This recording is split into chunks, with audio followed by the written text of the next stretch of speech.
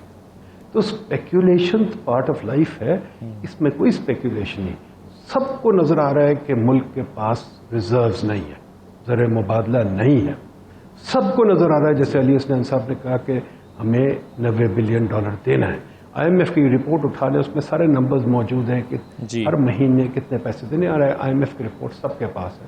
تو اب ڈالر کی اسپیکولیشن تب ختم ہوگی یا اندیشہ تب ختم ہوگا. آج میں گیا تھا جم ایکسرسائز کرنے، تو وہاں 2 بندے کھڑے باتیں کر رہے تھے، ڈالر کیا کرنا ہے یار، میں خرید لوں، یہ کر لوں، وہ کر لوں. بیکاز لوگ یہ نہیں کہ اسپیکولیٹ کر رہے، اپنا دفاع کر رہے ہیں. بھائی عام پاکستانی، آپ کی دولت آدھی ہو گئی ہے پچھلے سال میں، آدھی ہو گئی بیکاز ڈالر کی قیمت گر گئی ہے. تو خدا کے واسطے یہ ڈالر تب ٹھیک ہوگا، جیسے میں بار بار کہتا ہوں، یہ باہر کے پیسے آنے سے ٹھیک نہیں ہو سکتا، بلکہ اس سے اور خراب ہوگا. یہ نہیں کہتے باہر کے پیسے نہ، ضرور انویسٹمنٹ آئے، بار بار میں کہہ رہا ہوں انویسٹمنٹ آئے، پر ہمارے جو لوگ ہیں وہ کیوں نہیں انویسٹ کر رہے؟ ہماری انویسٹمنٹ GDP ریشیو اس وقت 11% ہے یا 12%. یہ تو انویسٹمنٹ نہ ہونے کے برابر ہے. ملک اس دن چلے گا جس دن ہماری انویسٹمنٹ ریٹ 25-30% ہوگی، یعنی کہ آپ اپنی انکم میں سے 25% انویسٹ کریں. آئی ڈونٹ کیئر کیا کر رہے ہیں، چاہے ریسٹورینٹ بنا رہے ہیں، چاہے دکان بنا رہے ہیں، چاہے کچھ کر رہے ہیں. اور ملک تب چلے گا جب آپ ایکسپورٹ کریں. ایکسپورٹ. اب مجھے بتائیے، ہم نے اس پہ پیپر لکھا ہے کہ حکومت یہ جو گاڑیاں بناتے ہیں ہمارے لیے، جو ہمیں گاڑیاں ملتی ہیں مہنگی اور ٹیکنالوجیکلی بیکورڈز، ان گاڑیوں کو ہم نے کیوں اتنی وہ ترجیح دی ہوئی ہے، اتنی سبسڈی دی ہوئی ہے کہ یہ کام کریں؟ باہر سے کوئی گاڑی منگوا نہیں سکتا. ہم نے یہ لکھا ہے کہ ان گاڑیوں کو فورس کریں کہ ایکسپورٹ کریں، ان پہ ٹیکس لگائیں. یہ ایکسپورٹ نہیں کرتے تو ان پہ ٹیکس لگائیں. بلکہ ہم تو یہ کہہ رہے ہیں کہ جو انڈسٹری ایکسپورٹ نہیں کرے ان سب پہ ٹیکس لگاؤ کو ایکسپورٹ کرو. اس وقت جو کام ہے وہ یہ ہے کہ جس طریقے سے مرضی بجائے ڈالر پہ ڈنڈے مارنے کے ایکسپورٹرز پہ چابک چلائیں. وہ جو گھوڑا، جو ایکسپورٹ کا گھوڑا ہے، اس کو چابک لگائیں، اس کو کہیں چل بھائی چل چل. جو انڈسٹری ہے اس کو سب کو فورس کریں ایکسپورٹ کرنے کی کہ ہم یہاں کچھ کریں اور باہر ایکسپورٹ کریں. اگر ہم ایکسپورٹ ہی کرنے کو نہیں تیار، میں 3 چیمبرز میں گیا ہوں ریسنٹلی، ملتان، بہاولپور، فیصل آباد. چیمبرز میں نے پوچھا ایکسپورٹر کتنے، کہتے 1-2 بھی نہیں ہے، کیونکہ سارے چیمبرز والے گھر میں کام کر رہے ہیں یہاں، بیکاز حکومت سبسڈی دیتی ہے ان کو کہ یہاں کام کرو. ہمیں یہ جو امپورٹ سبسٹیوشن والی رٹ ہم نے لگائی ہوئی ہے پچھلے 70 سال سے، اس کو ختم کر دیں، اس کو بالکل بھول جائیں. اور سب کو، چاہے گاڑی والے ہوں، چاہے فرٹیلائزر والے، چاہے سیمنٹ والے، ان کو کہیں ایکسپورٹ کرو بھائی. جو ایکسپورٹ نہیں کرے اس پہ ایکسٹرا ٹیکس لگا دیں، ایکسپورٹ کریں، یہ کام کریں. ٹھیک، بالکل صحیح ہے سر. یہ تو بڑی زبردست بات آپ کر رہے ہیں، لیکن اس میں ایک چھوٹا سا مسئلہ ڈاکٹر علی حسنین صاحب یہ آتا ہے کہ ایکسپورٹر یہ کہتا ہے کہ ہماری جو ریجنل کمپیٹیٹیو پرائس ہے، خاص طور پہ انرجی کی بات کریں تو وہ کہتے ہیں کہ جی ہمیں کمپیٹیٹیو پرائس ہی نہیں ملتی، ہمیں تو بجلی مہنگی مل رہی ہے، بنگلہ دیش والوں کو سستی مل رہی ہے، انڈیا کو سستی مل رہی ہے، تو ہم اپنا مال کس مارکیٹ میں بیچیں جبکہ انٹرنیشنل بائر جو ہے اس کے پاس دوسری چیپر آپشنز موجود ہیں. تو کیا یہ ایکسپورٹرز کا معاملہ پاکستان کی انرجی کے ایشو کے ساتھ جڑا ہوا ہے، مہنگی انرجی کے ساتھ؟ بالکل ٹھیک ہے. دیکھیں، سب سے پہلے تو میں یہ کہوں گا کہ ہمارے ملک میں ہماری جو معاشی پالیسیز رہی ہیں اس کے اندر ہماری ہمیشہ یہ کوشش ہوتی ہے کہ جو ایکچول کاسٹ ہے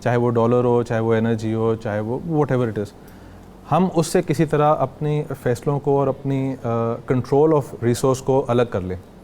سو مثال کے طور پہ ہم نے کئی دفعہ اور کئی تاریخ میں ہمارے کئی رولرز ایسے رہے ہیں, ایوب خان آنورڈز, جنہوں نے ڈالر کو مصنوعی طور پر نیچے رکھا. اس سے ہم نے ایکسپورٹر کا نقصان کیا.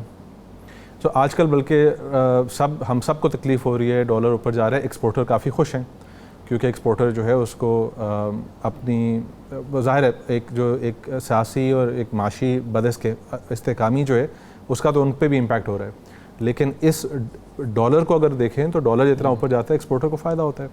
اب آپ جب ہماری تاریخ میں ہمیشہ ہر سیاستدان نے کوشش کی ڈالر کو مصنوعی طور پہ نیچے رکھیں, اس سے رکھنے سے کیا ہوتا ہے کہ ہم اچھے سالوں کے اندر بجائے اس کے کہ اپنے جو امپورٹس ہیں ان کے اوپر احتیاط کریں, ہم کھل کے امپورٹ کر رہے ہوتے ہیں, ایسی بھی چیزیں امپورٹ کر رہے ہوتے ہیں جس کے بغیر ہمارا گزارا ہو سکتا ہے, کیونکہ وہ ایک ریشنل بات ہے, اس میں کوئی انفرادی غلطی نہیں ہے, وہ ہمارے سسٹم کی غلطی ہے کہ ہم نے ان کو ڈالر اچھے سالوں کے اندر ضرورت سے زیادہ سستا کر کے دے دیا تھا. تو آپ کو یاد ہوگا کہ 2017 کے اندر گاڑی 24 لاکھ کی تھی, اگلے سال 36 لاکھ کی تھی. تو ہمیں یہ سوچنا ہے کہ پچھلے 5-6 سال کے اندر ہم نے غلطیاں کیا کی. ابھی تک ہم نے اس چیز کو کلیریفائی نہیں کیا اور ہماری ڈسکشن کے اندر ہم ابھی تک یہ آئیڈینٹیفائی نہیں کر سکے کہ آپ نے غلط کیا کیا.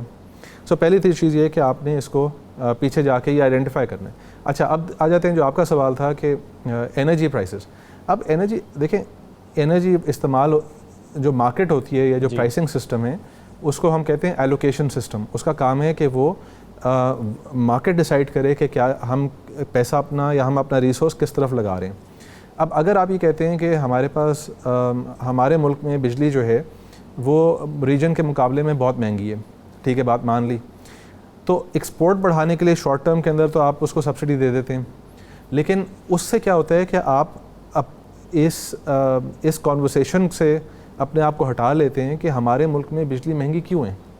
اس کی کیا وجہ ہے؟ ہمارے پاس ہائیڈرو پاور ہے جو کہ اکثر ہمارے کمپیٹیٹرز جو ہیں ان کے پاس ہائیڈرو پاور نہیں جو کہ ہسٹوریکلی بڑی سستی رہی ہے, لیکن ہم نے وہ جو چیزیں ہم نے نہیں درست کی پچھلے کئی دہائیوں سے, جس کے اندر ایک ٹرانسمیشن اینڈ ڈسٹریبیوشن لاسز جو ہیں آپ کے, جس میں بجلی چوری بھی آتی ہے اور ہمارا ڈسٹریبیوشن نیٹ ورک ہے جس کے اوپر کسی نے انویسٹ نہیں کیا. اب آپ یہ کہیں کہ ہم اس کو تو سبسڈی دے کر اس کے لیے بجلی سستی کر دیں گے, تو یہ پیسہ جو ہم لگا رہے ہیں کہاں سے آ رہا ہے, اس کا کوئی جواب نہیں دے گا. سو میں یہ نہیں کہتا کہ آپ یہ ریجنلی کمپیریٹیو جو آپ کی انرجی پرائسنگ ہے یہ نہ کریں. اگر آپ کو بہت کوئی کہہ لیں کاو آؤٹ کر کے 2-4 ایسے پوائنٹس ہیں جہاں آپ نے کرنا ہو تو اس کے اوپر ایک ڈسکشن ہو سکتی ہے, لیکن ایز اے براڈ پرنسپل بجلی کے اوپر سبسڈی دینا, جب آپ کے پاس وہ ریسورسز نہیں ہیں, آپ فسکل ڈیفیسٹ میں چل رہے ہیں, تو آپ سبسڈی کس جیب سے, آپ قرضے لے کر سبسڈی دے رہے ہیں, اور جب آپ قرضے لے کے سبسڈی دے رہے ہیں تو وہ مزید صرف آپ مسئلے کو آگے دھکیل رہے ہیں, رائٹ. سو میرے نزدیک یہ ایک بڑی ایک چھوٹی سی چیز ہے جس کے اندر یعنی ہمارے مسائل کو آپ جب دیکھ رہے ہیں, آپ کو اس تجزیے کو کرنے کے لیے بیسکس کو دیکھنا ہے. بیسک یہ ہے بالکل کہ آپ ڈاکٹر صاحب ایک طرف تو آپ بالکل صحیح کہہ رہے ہیں کہ ہم سبسڈی جی بالکل آپ نے صحیح فرمایا کہ ایک تو ہم سبسڈی دے نہیں سکتے, لیکن دوسری طرف اربوں روپے کی بجلی چوری بھی ہو رہی ہے, اور بجلی جو پاک سے ہم پریولیجز کی مد میں بھی جا رہی ہے اربوں روپے کی بجلی. تو اس میں اس کا کیا حال ہے, اس پر میں ڈاکٹر ندیم صاحب کا بھی موقف لیتا ہوں اور آپ بھی اس پر ضرور کہیں. ایک چھوٹا سا بریک لیتے ہیں جی, بریک کے بعد واپس آتے ہیں.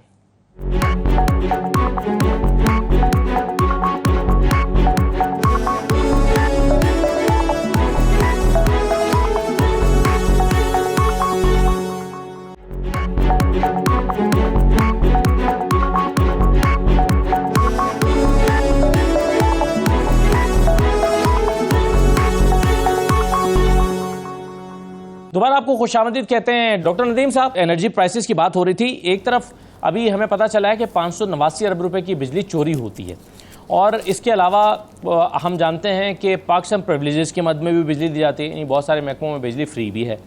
تو آپ کیا سمجھتے ہیں کہ یہ جو بجلی کا پرابلم ہے پاکستان میں فیول پرائسز کا, اور ابھی آج کل یہ چل بھی رہا ہے, کیپیسٹی پیمنٹس کی پر بھی بحث ہو رہی ہے. اس کے علاوہ ہم سرکولر ڈیٹ کی بات کرتے ہیں اور کہتے ہیں کہ جب تک سرکولر ڈیٹ سے نہیں نکلیں گے ہماری اکانومی پر یہ ایک بہت بڑا بوجھ ہے.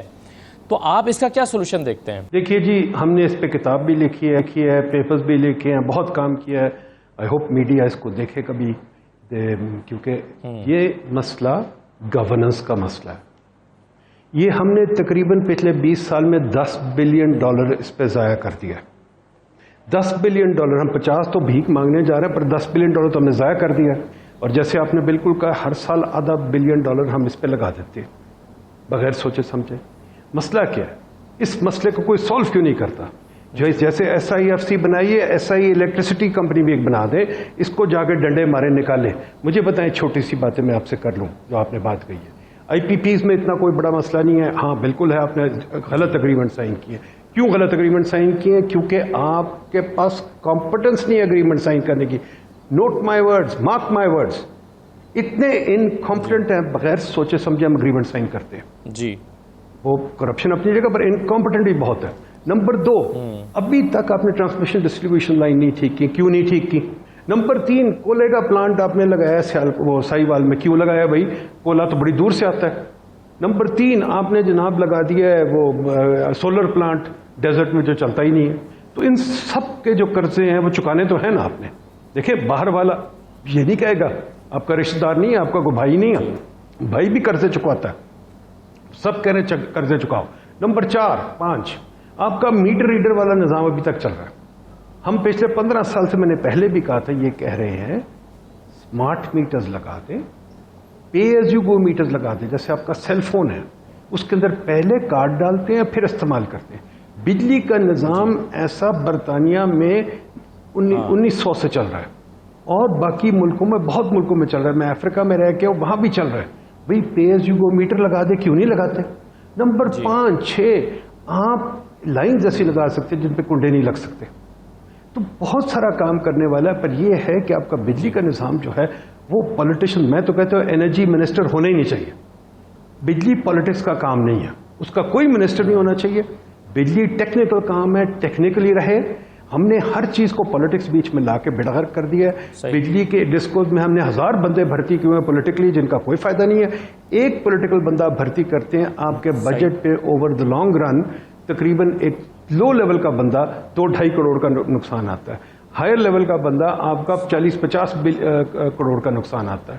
بٹ اس پہ کوئی بات ہی نہیں کرتا، نہ کوئی بات سنتا ہے، نہ سمجھتا ہے. یہ باتیں بہت سوچ کی بات ہے، تحقیق کی بات ہے. جیسے آپ نے کمیشن بنا دی باہر لگانے کے لیے، میں نے آج تک کمیشن نہیں لکھی بجلی پہ. جو بنتی ہے اس کی رپورٹ، جیسے محمد علی کمیشن نے رپورٹ بنائی تھی، اب چھپا کے رکھ لیتے ہیں، اب بات ہی نہیں کرتے. اور میڈیا تو خاص طور پہ اس چیز پہ سمجھتا ہی نہیں بات.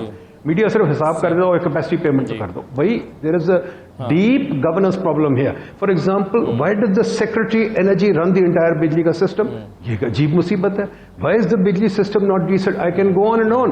بٹ دا کوشچن از، یہ ملک تیار نہیں ایک ڈیپ ڈسکشن ڈبیٹ کرنے کے لیے، بیکاز ہمیں عادت پڑ گئی ہے بھیک مانگنی ہے. ہم سوچتے ہیں بھیک سب کچھ کر دے گا. ہم نے بھیک مانگ کے بجلی کا نظام غلط کر دیا. ہم نے بھیک مانگ کے اتنی سڑکیں بنا دی جن کا کوئی فائدہ نہیں. ہمیں اس وقت PSTP کو فریز کر دینا چاہیے. کہنا چاہیے PSTP اب کوئی نہیں، پروجیکٹ نئے آئیں گے، صرف پچھلے ختم ہوں گے، وہ ختم کرتے ہوئے آپ کو 10 سال لگ جائیں گے. اور PSTP آپ نہیں بڑھائیں گے بیکاز آپ کے PSTP پروجیکٹ پولیٹیکل ہوتے ہیں، اچھے پروجیکٹ نہیں ہوتے. یہ دلچسپ یہ ہمیں بات کرنے کی ضرورت ہے. 2-3 چیزیں سر. ڈاکٹر صاحب آپ نے کہا کہ PSDP کو فریز کر دینا چاہیے، اور آپ کہا کہ انرجی کا منسٹر تو ہونا ہی نہیں چاہیے. بالکل آؤٹ آف دا باکس سوچنے کی ضرورت ہے. میرے ساتھ عابد سلیح صاحب موجود ہیں، ایگزیکٹو ڈائریکٹر ہیں SDPI کے. عابد سلیح صاحب بہت شکریہ. یہ کیا اس وقت چونکہ ہم ایک ایمرجنسی کیفیت سے گزر رہے ہیں، آپ کے خیال میں آپ اتفاق کرتے ہیں PSDP کو ہم فریز کر دیں؟ اور دوسرا، یہ جو اس وقت گیس بجلی چوروں کے خلاف کارروائی شروع ہوئی ہے اور اسمگلنگ کے خلاف جو ہم ایک ڈرائیو کر رہے ہیں اس وقت، کتنا امپورٹنٹ ہے اس موقع پر یہ، اور کیا امپیکٹ آپ دیکھ رہے ہیں اس کا؟ PSTP فریز نہیں، میں تو کہتا ہوں PSTP سلیش کرنی چاہیے. اس میں جو موٹر پر ہے تو فیڈرل PSTP اور پروونس لینڈ ہے مدد کریں، وہ کہ وہی آپ ایک نیگوشیشن. اگر اس مہینے بھی جو بجلی کا اضافہ ہوگا سپٹمبر میں، اور جو ہم نے گیس کے ہوگا، تو لوگوں کو اگر کوئی ریلیف دینا ہے تو ریلیف دینے کے لیے IMF کا پہلا سوال یہ ہوگا کہ آپ ریونیو سے لے کے آئیں گے، اور اس وقت آپ صرف PSGP سلیش کر کے ہی لے کے آ سکتے ہیں. تو PSGP کو اس طرح اس میں ہیلتھ ایجوکیشن کو دیں, فوڈ سیکورٹی کے پروجیکٹس رہنے دیں. جو ویکنڈ پروجیکٹس ہیں, بڑے بڑے پل اور بلڈنگ, ان کو فی الحال روکنے کی ضرورت ہے. ان کو کٹوتی کریں اور لوگوں کو تھوڑا ریلیف دیں تاکہ ایک سوشل انریسٹ جو ہے اس کا اختتام ہو. اور آپ نے جو دوسرا کوشچن کیا اسپیشلی اسمگلنگ اور ہولڈنگ کو روکنے کا, بجلی چوروں کو, یہ آئی تھنک بہت دیر پہلے ہو جانا چاہیے تھا. دیر آئے درست آئے. ظاہر ہے کہ جب عام شہری یہ دیکھیں گے کہ بڑی مچھلیوں پہ ہاتھ ڈالے جا رہے ہیں تو وہ بھی قربانی دینے کے لیے تیار ہوں گے. ہم پاکستانی عوام جو ہے وہ ہمیشہ سے دیتے رہے ہیں, لیکن جو ہے وہ یہ ہے کہ طبقہ اشرافیہ جو ہے وہ اپنا حصہ ڈال رہی ہو. اور یہ جو اس وقت مہم چلی ہے بجلی چوری کے خلاف, اسمگلنگ کے خلاف, وہ یقیناً عام شہری کا حوصلہ بڑھائے گی کہ اگر وہ ٹیکسز دے رہے ہیں, ان کو قربانی دینے کا کہا جا رہا ہے, تو جو طبقہ اشرافیہ پہ بھی ہاتھ ڈل رہا ہے. جی صحیح ہے. آپ کہہ رہے ہیں کہ بڑی مچھلیوں پہ ہاتھ ڈالیں گے تو لوگ خود ہی جو ہے اس پہ کانشیس ہو جائیں گے. یہ بالکل صحیح ہے. اس پہ ڈاکٹر علی حسین صاحب, اب معاملہ یہ ہے کہ یہ سارے انیشیٹو تو ہم لے رہے ہیں اور بہتری کی امید بھی لگائے بیٹھے ہیں. فوری طور پر آپ کو کیا لگتا ہے کہ فوری ریلیف عوام کو کہاں سے مل سکتا ہے؟ اب یہ بہت ساری چیزیں تو اسٹرکچرل چینجز کی ہیں, یا آپ نے بہت ساری جو ہے وہ چیزوں لونز کی ریسٹرکچرنگ کی بات کی. ہمارا اوور آل اکانومی کا سسٹم بہت ڈسٹرب ہے, لیکن کہاں سے سٹارٹ کریں کہ عوام کو تھوڑا سا ریلیف ملے, کشن مل جائے؟ آپ کیا سمجھتے ہیں؟ دیکھیے, ہم ریلیف کب سے مانگ رہے ہیں یہ سوچیں ذرا. عمران خان صاحب نے فیول سبسڈی دی تھی, ریلیف کے مد میں دی تھی. اس ریلیف کو ہم نے کھایا پیا, ہضم کیا, اور اب ہم اس کی فائنینشیل لائبلٹیز لیں وہ ہمارے سر پہ آ گئیں. تو ریلیف جو ہے نا وہ آپ غریب کا آج تو سوچ رہے ہیں, اور آپ کو سوچنا بھی چاہیے, لیکن غریب کا کل بھی تو سوچنا ہے آپ نے. سو ریلیف آپ کو اگر دینا ہے تو آپ کو سسٹم ٹھیک کرنا ہے. مطلب اس کے اندر کوئی آسان یا بہت مطلب کام سمجھنے کو آسان ہے اور کرنے کو مشکل ہے. سب سے پہلے میرے نزدیک, جو میں نے پہلے بھی بات کی, کہ جب تک آپ سیاسی بداستحکامی کو ریزالو نہیں کریں گے اور ایک کامن گراؤنڈ پہ آ کے نہیں کھڑے ہوں گے کہ ہم نے پاکستان کو کس نے لے کے چلنا ہے, کن رولز کے اوپر لے کے چلنا ہے.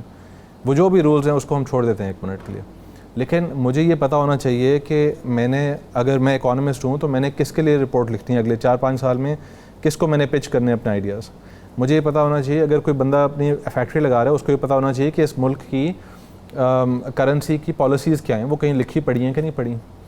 تو ہم جب ہم ایک شارٹ ٹرمزم کے اندر رہیں گے تب تک تو مجھے مطلب ایون IMF جب آپ کے ساتھ نیگوشیٹ کرتا ہے تو وہ ان کی انٹرنل کیلکولیشنز چل رہی ہوتی ہیں کہ جس بندے کے ساتھ ہم آج نیگوشیٹ کر رہے ہیں, اگر وہ اسد عمر بیٹھا ہوا ہے اور اس کی جو حکومت ہے وہ اس کا تختہ ہل رہا ہے, تو وہ یہ اب کیلکولیشن کے اندر بات آتی ہے کہ ہم جس کے ساتھ نیگوشیٹ کر رہے ہیں وہ پولیٹیکلی انسٹیبل ہے. تو آپ کی ہر قسم کی نیگوشیشن, آپ بائیلیٹرلز کے ساتھ جا کے بات کریں, ان کو یہ چیز میٹر کرتی ہے کہ وہ, بلکہ انہوں نے تو کلیئرلی کہا ہے کہ ہمیں یہ پتہ ہونا ضروری ہے کہ کس رجیم کے ساتھ ہم نیگوشیٹ کر رہے ہیں. تو پہلی چیز جو ہے اور کمپلیٹلی نیسیسری کہ ہم ایک نہ صرف یہاں اسٹیبلٹی کی بات کریں, لیکن یہ بھی سوچیں کہ ہم یعنی وہ پازیٹیوٹی کی طرف کس طرح بات جائے گی, ہم پیداوار کی طرف کس طرح جائیں گے. میں تھوڑا سا میرے سینئر کولیگز ہیں, میں تھوڑا سا ان سے اختلاف کروں گا. میرے نزدیک PSDP کو سلیش یا پاز کرنے سے زیادہ ہمیں یہ فگر آؤٹ کرنا ہے کہ ڈیولپمنٹ فائنینسنگ ہم نے آگے لے کے کیسے چلنی ہے. اس کے اندر میں پرسنلی بہت بڑا فین ہوں جو چائنا نے ماڈل اپنایا ہے. چائنا کا ماڈل ڈیولپمنٹ فائنینسنگ کا جس وقت پہ 70s کے اندر چائنا ایکسٹریم اکنامک کرائسس میں تھا, ہماری طرح ہم سے غریب تھا اور ہم جتنے برے کرائسس میں تھا, انہوں نے یہ کیا کہ اپنی فائنینسز انہوں نے کافی حد تک تقریباً 80% اپنے فائنینسز ڈیوالو کر دیے, پروونس تک نہیں صرف لیکن ڈسٹرکٹس کے لیول تک. اور انہوں نے وہاں کے بیوروکریٹس کی رسپانسبلٹی لگائی کہ آپ اپنے ہی علاقے سے پیسہ اٹھائیں, اپنے علاقے سے پیسہ جو ہے وہ ٹیکسیشن ملے اور یہاں ہی لگائیں. اس سے ایک پازیٹیوٹی یہ آئی کہ بیوروکریٹس آپس میں کمپیٹ کرنا شروع کیے صنعت کاری کو اٹریکٹ کرنے کے لیے. سو یہ ہم خیر یہ بڑی گفتگو صحیح ہے. آپ کہہ رہے ہیں کہ یہ فریز کرنے کے بجائے ایک اور ماڈل پہ بھی اب جا سکتے ہیں. میں لاسٹ کامنٹس لینا چاہتا ہوں ڈاکٹر ندیم صاحب کے. ڈاکٹر صاحب اس پر اگر آپ مزید کچھ کہنا چاہیں تو کہہ دیجیے گا, کیونکہ آپ ایک ڈفرینٹ پوائنٹ آف ویو آیا ہے. دوسرا یہ کہ ہمارے ہاں تو سیاست جو ہے وہ ہوتی ہی پی ایس ڈی پہ ہے. جاتے جاتے بھی 1-1 ارب روپے اگر ایم این ایس کو دیا جائے تو پھر ہی اگلا الیکشن لڑا جا سکتا ہے. تو ہم تو اس پوائنٹ آف ویو سے بھی تو سوچتے ہیں نا, ہمارے مسائل یہ بھی تو ہیں. پی ایس ٹی پی میں پولیٹیشین کا کوئی ہاتھ نہیں ہے, کسی دنیا میں نہیں ہے. علی حسنین صاحب نے جو بات کی ہے چین کی بڑی اچھی بات کی, پر چین بیوقوفوں کی طرح پولیٹیشین کے گھروں تک سڑکیں نہیں بناتا. چین پولیٹیشین کو یہ نہیں کرنے دیتا کہ جناب اپنی مرضی سے میٹرو بنا لو, جدھر مرضی جو مرضی لگا لو, کول پلانٹ لگا لو, فلانا لگا لو. بڑے سوچے سمجھے منصوبے پہ چلتے ہیں. ایک چھوٹی سی بات کرتا ہے ان کا وزیر اعظم, وہ نیچے تک چلی جاتی ہے اور ماشاءاللہ بڑا کچھ وہ کر لیتے ہیں. وہ ایک قوم ہی اور ہے ہمارے سے, ان کا کمپیریزن ہی کوئی نہیں. لوکل گورنمنٹ کی بات کریں, ہمارے پاس لوکل گورنمنٹ کا سسٹم لگ ہی نہیں سکا. اور 70 سال ہو گئے ابھی تک اب لڑ رہے ہیں کیونکہ پولیٹیشین لوکل گورنمنٹ لگانا ہی چاہتے ہیں. مسئلہ یہ ہے کہ پولیٹیشینس ہر چیز میں, منسٹری جو آپ کے پاس ہے اتنی کیوں ہے؟ You have a sports minister. Sports minister کہاں ہوتا ہے؟ صحیح ہے, رائٹ سر. ڈاکٹر صاحب آپ کہہ رہے ہیں کہ یہ بڑی بڑی باتیں کرنے والی ہیں اور ہونے کی ضرورت ہے. ڈاکٹر ندیم صاحب بہت شکریہ پروگرام میں شرکت کرنے کے لیے. حسنین صاحب آپ کا بھی ہے اور عابد سلیح صاحب آپ کا بھی شکریہ. ایک بریک لے رہے ہیں, بریک کے بعد واپس آتے ہیں تو ہارون شریف صاحب ہمارے ساتھ موجود ہوں گے, former chairman board of investment. ان کے سامنے بھی ذرا کچھ سوالات رکھتے ہیں کہ وہ کیا سوچ رہے ہیں ان تمام پہلوؤں پر. بریک کے بعد واپس آتے ہیں.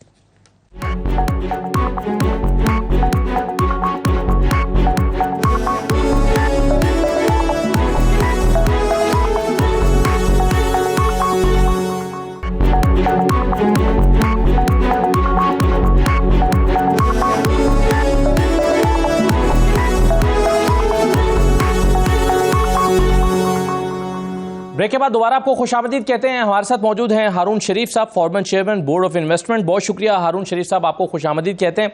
ہارون صاحب, یہ سب سے پہلے تو ابھی انویسٹمنٹ کی بات ہو رہی ہے, ایس آئی ایف سی اس کو کہا جا رہا ہے کہ بڑا زبردست انیشیٹو ہے, سرمایہ کاری پاکستان میں آئے گی. پاکستان میں ظاہر ہے ڈالر کی شارٹیج بھی ہے. آپ ممکنہ طور پر سرمایہ کاری کے امکانات کو کیسے دیکھ رہے ہیں, اور کیا یہ گیم چینجر ثابت ہو سکتا ہے؟ کتنی امیدیں اس سے وابستہ کی جا سکتی ہیں, اور جو امیدیں وابستہ ہو رہی ہیں اس میں آپ عملی طور پر کیا امکانات دیکھتے ہیں؟ جی بہت شکریہ صاحب. دیکھیے گیم چینجر تو کوئی چیز تب ہوتی ہے جب اس کے نتائج آنا شروع ہوتے ہیں. یہ تو ایکسپیکٹیشنز بلڈ کرنے کی بات ہے اور ہمیں اس پہ کیئرفل رہنا چاہیے. دیکھیے جہاں تک ایس آئی ایف سی کے اسٹرکچر کا تعلق ہے, اس سے ایک اچھا پیغام گیا ہے کہ ہائیسٹ لیول کے اوپر انویسٹمنٹ ایک ترجیح بن رہی ہے, اور جو ریڈ ٹیپ کے ہرڈلز ہیں ان کو ہٹایا جا رہا ہے. یہاں تک میں اس کو بالکل سپورٹ کرتا ہوں. لیکن ہمیں کچھ چیزیں حقائق کو اور ایویڈنس کو اور بیسٹ پریکٹسز کو اور اکنامکس کو ذہن میں رکھ کے دیکھنی ہے. دیکھیں ایس آئی ایف سی کے تھرو ہم گورنمنٹ ٹو گورنمنٹ ٹرانزیکشنز کرنے کی کوشش کر رہے ہیں, جہاں ہمارے خاص طور پہ گلف ممالک کے جو حکومتیں ہیں ان کے جو ساورن ویلتھ فنڈز ہیں وہ منافع کمانے کے لیے پاکستان کے کچھ ایسٹس میں, کچھ شیئرز میں, کچھ پورٹس میں, کچھ ایگریکلچر لینڈ میں انویسٹ کرنا چاہ رہے ہیں. یہ اس قسم کی انویسٹمنٹ نہیں ہوتی جس سے بہت فیکٹریاں لگتی ہیں, پرائیویٹ سیکٹر لنکڈ ہے, روزگار بڑھتا ہے, لیکن ہاں کچھ ڈالر کا فلو آئے گا جس سے گورنمنٹ کو اپنے بیرونی ادائیگیوں میں کچھ تھوڑی سی سانس لینے کی گنجائش مل جائے گی. جہاں تک اکنامک گروتھ کا تعلق ہے, ہمیں اپنی investment to G D P ratio بدلنا ہے اور لونز کو گھٹانا ہے. اس کے لیے ہمیں میسو انویسٹمنٹ کلائمیٹ کی ریفارم کرنے کی ضرورت ہے تاکہ پرائیویٹ کیپٹل آنا شروع ہو. یہ حکومتوں کا پیسہ ہے, پرائیویٹ کیپٹل نہیں ہے. میں اس کو انڈرمائن نہیں کر رہا ہوں, لیکن ہمیں دونوں طرف کام کرنے کی ضرورت ہے کیونکہ سسٹینیبل وہ ہے. کیونکہ پرائیویٹ کیپٹل آتا ہے, وہ ساتھ ٹیکنالوجی لاتا ہے, ساتھ سکلز لاتا ہے, اور وہ اگر ہم ایکسپورٹ پہ فوکس کریں, جہاں تک یہ انویسٹمنٹ ہے یہ ایکسپورٹ پہ فوکس ابھی نہیں کرے گی. یہ انویسٹمنٹ تو بیسکلی ہمارے ایسٹس کرے گی. صحیح ہے. جب آپ یہ کہہ رہے ہیں سر کہ ریڈ ٹیپس ہٹانے کے لیے ظاہر حکمت عملی بنائی جائے گی, جب ہم انویسٹمنٹ کو انوائٹ کر رہے ہیں, انویسٹمنٹ آئے گی, تو پھر آپ دیکھتے ہیں کہ بہت ساری ہرڈلز جو ایکسپورٹرز کے لیے ہیں یا ان کے مطالبات ہمیشہ رہتے ہیں, خاص طور پہ انرجی سیکٹر کے حوالے سے, کمپیٹیٹو پرائز کے حوالے سے, تو ایکسپورٹرز کی بھی جو رکاوٹیں ہیں وہ دور ہوں گی اور پاکستان کے جو ایکسپورٹس ہیں اس میں بھی پھر بہتری کی امید پیدا ہو جائے گی. دیکھیے, جہاں تک تو ریڈ ٹیپزم کا تعلق ہے اس کے لیے تو بالکل یہ ہونا چاہیے, اور وہ ڈنڈے سے ہی معاملات تیز چلتے ہیں. اور ایس آئی ایف سی نے اب کچھ اپنے سیکریٹریٹ کو, جو کہ میرا پہلے board of investment he secretariat ہے, اس کو کچھ ٹیتھ دیے ہیں کہ آپ چیزوں کو سپیڈ اپ کریں. لیکن مجھے جس چیز پہ وری یا کنسرن ہے کہ ایس آئی ایف سی ہمارے حکومت کے جو لوگ ہیں, بیوروکریٹس, ان کے اندر کمپیٹنس کہاں سے لائے گی. دیکھیں نا, ایک کام ہے کہ کام کو ڈیلے کرنا, ایک ہے کام کا نہ آنا. تو وہ جو نہ آنے والی صلاحیت کا ایشو ہے وہ بہت ڈیپ روٹڈ ہے, اور اس کے لیے ایس آئی ایف سی کو چاہیے, میری اس کو رائے ہے کہ وہ 20-25 ایکسپرٹس کا ایک گروپ لگائے, ان کو بورڈ آف انویسٹمنٹ میں پارک کرے, جس میں بینکرز بھی ہوں, انجینئرز بھی ہوں, اکانومسٹ بھی ہوں, لائر بھی ہوں, کیونکہ انٹرنیشنل کانٹریکٹس جو ہیں بہت سینسٹیو ایریا ہے, اور وہ لوگ نیگوشیٹ کریں. ورنہ ایسٹ پرائسنگ, اسد صاحب, اس کے اوپر مسئلہ آ سکتا ہے, کانٹریکٹنگ پہ مسئلہ آ سکتا ہے. اور جب آپ ہریڈلی ٹرانزیکشنز کرنے کی کوشش کرتے ہیں تو اگر کمپیٹنس نہ ہو تو اس کے اندر غلطیوں کی گنجائش رہتی ہے. صحیح ہے. اچھا ہارون صاحب, ایکسچینج ریٹ پر بہت زیادہ پریشانی تھی پچھلے کچھ عرصے میں. ہم دیکھ رہے تھے کہ مسلسل روپیہ گر رہا ہے, ڈالر مسلسل اوپر جا رہا ہے. انٹر بینک میں 307 پہ کو بھی کراس کیا پچھلے دنوں, اور جو اوپن مارکیٹ ہے وہاں تو 334-35 تک بھی پہنچا ہوا تھا. لیکن حالیہ جو ڈیولپمنٹس ہیں, اور خاص طور پر آرمی چیف کی کاروباری حضرات سے ملاقاتوں کے بعد ہم نے دیکھا ہے کہ اوپن مارکیٹ اور انٹر بینک میں تقریباً برابر ہو گیا, اور نیچے بھی آیا ہے. انٹر بینک سے بھی جو ہے وہ 302 پہ واپس آ گیا 307 سے ہو کر. تو آپ اس پروجیکشن کو اب کیسے دیکھتے ہیں آنے والے دنوں میں؟ کیا یہ مزید واپس آئے گا؟ پوٹینشیل کتنا ہے روپے میں؟ کہاں تک اس وقت آ جانا چاہیے یہ جو مصنوعی طریقے سے روپیہ اوپر جا رہا تھا, اس پہ جب اس کو کنٹرول کیا جائے گا تو یہ کہاں آ کے رک جانا چاہیے؟ دیکھیں سب, جس وقت بھی جس ملک کے اندر ریگولیٹری ادارے کمزور ہوں, اپنا کام نہ کر رہے ہوں, پولیٹیکل سائڈ پہ بے یقینی کی صورتحال ہو, تو ہر چیز میں اسپیکولیٹر آ جاتے ہیں. چاہے وہ چینی کی قیمت ہو, گندم کی قیمت ہو, ڈالر کی قیمت ہو, وہ مارکیٹ کے اندر بے یقینی کو ایکسپلائٹ کرتے ہیں, اور جو مڈل کلاس یا لوور ہے ان میں خوف پیدا کرتے ہیں. لوگ اپنے ایسٹس کو ڈالرز میں کنورٹ کرنا شروع کر دیتے ہیں, اور یہی پاکستان میں ہو رہا ہے. جہاں تک ایڈمنسٹریٹو میئرز جن کا آپ نے ذکر کیا, جس کے اندر آرمی چیف نے اسٹیٹمنٹ دی, اور ابھی ایکسچینج کمپنیوں کے اوپر ریگولیشن کو تگڑا کیا گیا, یہ اچھی بات ہے. ایڈمنسٹریٹو میئرز لینے چاہیے تاکہ یہ اسپیکولیٹرز کو مارکیٹ میں تھوڑا ڈر ہو کہ کوئی انہیں دیکھ رہا ہے. لیکن ہمارے اداروں کو یہ پہلے کام کرنے سے روک تو کوئی نہیں رہا تھا. میرا سوال یہ ہے کہ یہ پہلے کام اسٹیٹ بینک نے کیوں نہیں کیا؟ منسٹری آف فائنانس پہلے کیا کر رہی تھی؟ تو ایک چیز تو واضح ہوگی کہ ہمارے ادارے جو ہیں ان کی کیپیبلٹی پہ سوالیہ نشان ہے. اب آئیے فیوچر کی طرف. دیکھیے, یہ تو ایڈمنسٹریٹو میئر سے کچھ حقیقت پسندانہ, جس کو ہم کہتے ہیں بیلنس, ہماری ایکسچینج ریٹ میں آئے گا اور آ رہا ہے. لیکن at the end of the day chronic مسئلہ تو یہی ہے کہ ہم نے کوئی 25-28 ارب کی ادائیگیاں کرنی ہیں, ایکسپورٹ نہیں بڑھ رہے ہیں. ایکسپورٹ کمپیٹیٹیونیس کو بڑھانے کے لیے مجھے خدشہ یہ ہے کہ ایس آئی ایف سی کو یوز کر کے ہمارے وہی پرانے جو بزنس مین ہیں وہ اپنے سیکٹرز پہ, اپنی ان ایفیشنسیز پہ مزید سبسڈی مانگیں گے. ضرورت اس امر کی ہے کہ ہم سبسڈی ایسی دیں جس سے ہماری ایکسپورٹ کی ویلیو ایڈ ہو اور وہ کمپیٹیٹو ہو. لیکن اگر آپ خود ایک پروڈکٹ مہنگی بنا رہے ہیں یا آپ کو نہیں آتی ہے اور آپ حکومت سے پیسے لے کے اس کو کرتے ہیں تو وہ سسٹین نہیں کرتی. ہمارا بارہا یہ مسئلہ رہا ہے. تو ایکسپورٹ کمپیٹیٹیونیس کے لیے ایک بڑی مضبوط